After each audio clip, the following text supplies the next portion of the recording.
ഓം ശ്രീ ഗുരുഭ്യോ നമ. ഒരു വാക്വം ക്ലീനർ വിൽപ്പനക്കാരൻ ഒരു വൃദ്ധയുടെ വീട്ടിൽ ചെന്നു.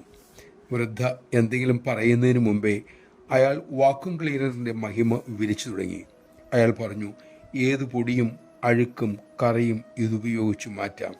ഇത്തരം ഒന്ന് മറ്റാരും ഇതേവരെ ഉണ്ടാക്കിയിട്ടില്ല. വൃദ്ധ വീണ്ടും എന്തോ സംസാരിക്കാൻ തുടങ്ങിയപ്പോൾ അയാൾ പറഞ്ഞു, മുത്തശ്ശി, ഇതൊന്ന് നോക്കൂ. അയാൾ കൈവശം വച്ചിരുന്ന കുറച്ച് കറ താഴെ ഒഴിച്ചു. മുത്തശ്ശി തടയാൻ ശ്രമിച്ചെങ്കിലും അയാൾ അത് വകവയ്ക്കാതെ തുടർന്ന് പറഞ്ഞു, നോക്കൂ, ഇത് ഞാൻ ഈ യന്ത്രം കൊണ്ട് വൃത്തിയാക്കാൻ പോവുകയാണ്.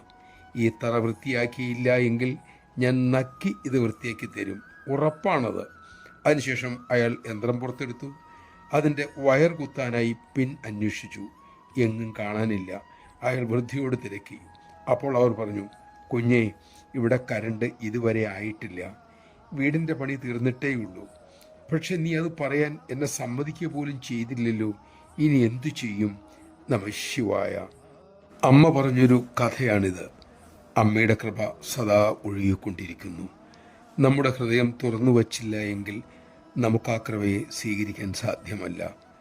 വയരങ്ങി നിർത്താത്ത വീട്ടിൽ കരണ്ട് എങ്ങനെ ഉണ്ടാകും? നമുക്ക് നമ്മുടെ ഹൃദയം തുറന്നു വയ്ക്കാം. അതിനുള്ള പദ്ധതിയാണ് അമ്മ നമുക്ക് നൽകിയിരിക്കുന്ന ഉപദേശങ്ങൾ മുഴുവനും. നമുക്കത് ശീലിക്കാൻ സാധിക്കട്ടെ.